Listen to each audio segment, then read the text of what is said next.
৪৩তম BCS নিয়োগের জন্য জনপ্রশাসন মন্ত্রণালয়ের ১৫ই অক্টোবর প্রজ্ঞাপন বাতিল করে সোমবার নতুন করে আবার প্রজ্ঞাপন জারি করা হয়েছে।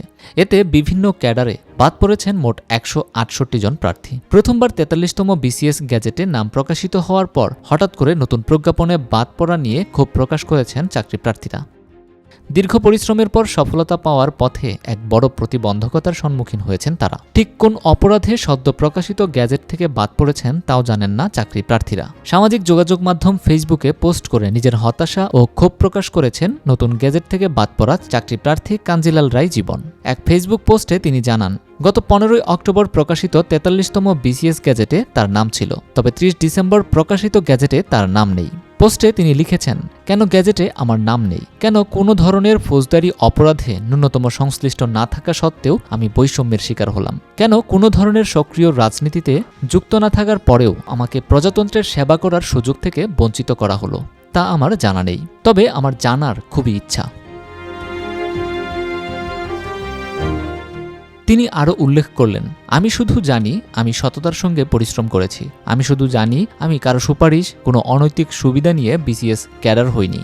ফেসবুক পোস্টে জাতীয় নাগরিক কমিটির সদস্য সচিব আখতার হোসেনকে বন্ধু এবং বৈষম্য বিরোধী ছাত্র আন্দোলনের আহ্বায়ক হাসনাত আবদুল্লাহকে ছোট ভাই সম্বোধন করে কাঞ্জিলাল লিখেছেন, আমাদের বৈষম্য বিরোধী নতুন বাংলাদেশ কি এমনই? অতি ক্ষুদ্র মানুষ আমি, পারলে সরকারের উচ্চ পদে এই অভাগার আর্তনাদটুকু পৌঁছে দিও। গত ৪ জুলাই হাইকোর্টে কোটা সংক্রান্ত শুনানি এবং ১৭ জুলাই শিক্ষার্থীদের ওপর নির্বিচারে হামলার দিনেও তিনি আন্দোলনের প্রতি তার সমর্থন প্রকাশ করেছেন। এই বলে তিনি আরও লিখেছেন, একজন সরকারি কর্মচারী হিসেবে এর চেয়ে জোরালোভাবে কোটা আন্দোলনে একাত্মতা পোষণ করা কারো পক্ষেই সম্ভব কিনা আমার জানা নেই। সেই আমি আজ বৈষম্যের শিকার।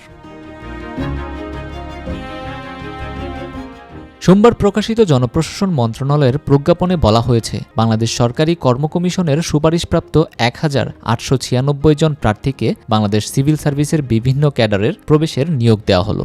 এসব প্রার্থীকে ১৫ই জানুয়ারি চাকরিতে যোগ দিতে হবে।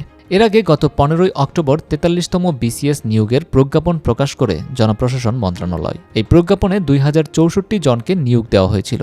সেইখান থেকে নতুন প্রজ্ঞাপনে বাদ পড়েছেন ১৬৮ জন। বাদ পড়া ১৬৮ জনের মধ্যে প্রশাসন ক্যাডারে বাদ পড়েছেন ২৬ জন, পররাষ্ট্র ক্যাডারে বাদ পড়েছেন ৩ জন এবং পুলিশে বাদ পড়েছেন ৮ জন।